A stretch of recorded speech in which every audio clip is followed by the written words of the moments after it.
दोस्तों, आखिर महारथी कर्ण और वीर एकलव्य में कौन ज्यादा महान और शक्तिशाली योद्धा था? क्या वीर एकलव्य कर्ण को कवच और कुंडल सहित मार सकते थे? क्या एकलव्य के पास कर्ण से भी अधिक शक्तिशाली दिव्यास्त्र थे? दोस्तों, सब कुछ बताऊंगा मैं आपको इस वीडियो में, लेकिन वीडियो में आगे बढ़ने से पहले हमारे चैनल को सब्सक्राइब करें और बेल आइकन को जरूर दबाएं और कमेंट बॉक्स में जय श्री कृष्णा लिखना ना भूलें। दोस्तों, महारथी कर्ण और वीर एकलव्य दोनों ही महाभारत काल के सबसे महान योद्धा थे। इन जैसा महान योद्धा ना तो कभी हुआ है और ना ही कभी होगा, लेकिन हम इनकी धनुर्विद्या, युद्ध कौशल और ज्ञान की तुलना अवश्य कर सकते हैं। पहले एकलव्य निषादों के राजा हिरण्यधनु के पुत्र थे। बचपन से ही एकलव्य एक महान धनुर्धर बनना चाहते थे। जब वह गुरु द्रोणाचार्य से मिले तो उनसे इतने प्रभावित हुए कि उन्होंने मन ही मन गुरु द्रोणाचार्य को अपना गुरु बना लिया था।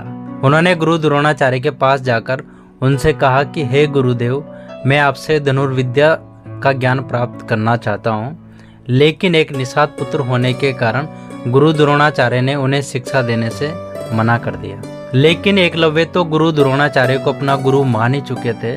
उन्होंने वन में जाकर अपने गुरु की प्रतिमा बनाई और उसी के सामने अभ्यास करने लगे। उन्होंने पूरी शक्ति के साथ धनुर्विद्या का ज्ञान प्राप्त किया और अपने आप को एक शक्तिशाली योद्धा बना लिया। उन्होंने अर्जुन से पहले शब्द भेदी बाण भी चलाना सीख गए।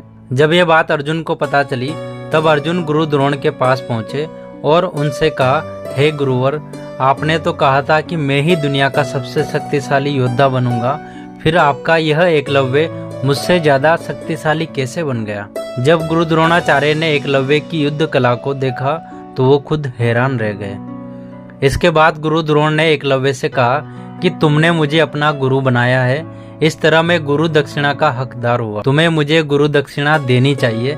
तब एकलव्य ने प्रसन्न होकर कहा, हे गुरुवर, आपको जो चाहिए आप मांग लीजिए।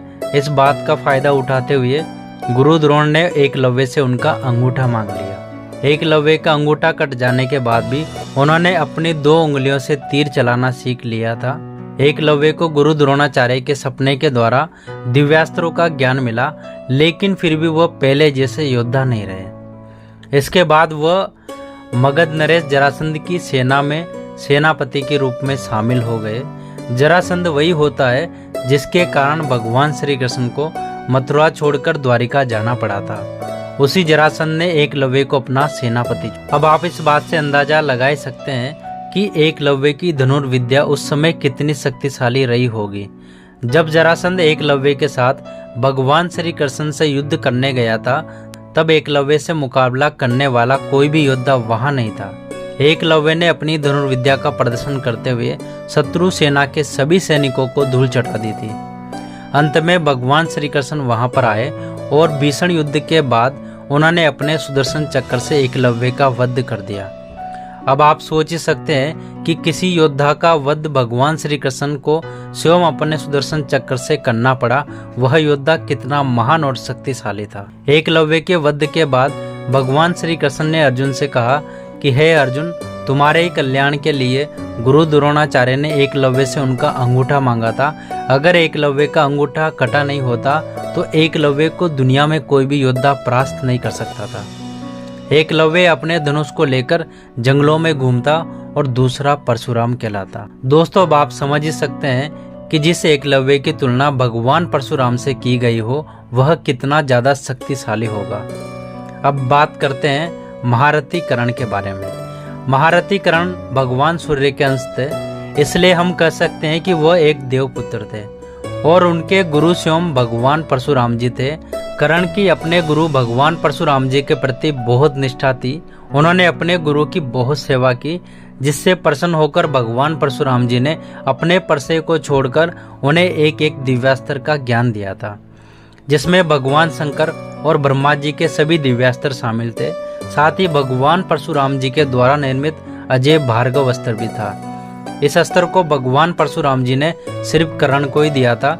यह वही दिव्यास्त्र है जिसके डर से अर्जुन युद्ध भूमि को छोड़कर भागने पर मजबूर हो। इसके अलावा भगवान परशुराम ने कर्ण को अपना दिव्य विजय धनुष भी प्रदान किया था, जिसके कारण कर्ण अजय हो गए थे।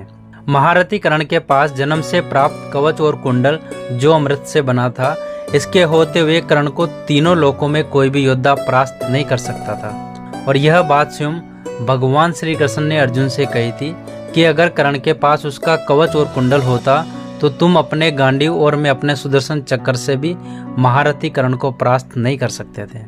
इसलिए हम यह कह सकते हैं कि एकलव्य के अस्त्र से कर्ण के कवच को भेदा नहीं जा सकता था, क्योंकि जो चीज अमृत से बनी होती है उसे किसी भी तरह से नष्ट नहीं किया जा सकता। तो दोस्तों, आज की ये वीडियो आपको कैसी लगी हमें कमेंट करके जरूर बताइएगा और वीडियो को जरूर लाइक कीजिएगा। और अगर आप पहली बार हमारे चैनल पे आए हो तो बेल आइकन को दबाना ना भूलें, ताकि आने वाली हर वीडियो का नोटिफिकेशन आपको सबसे पहले मिल सके। तो मिलते हैं ऐसी एक और फैक्ट वाली वीडियो में, तब तक सब अपना ख्याल रखिएगा। Thank you so much.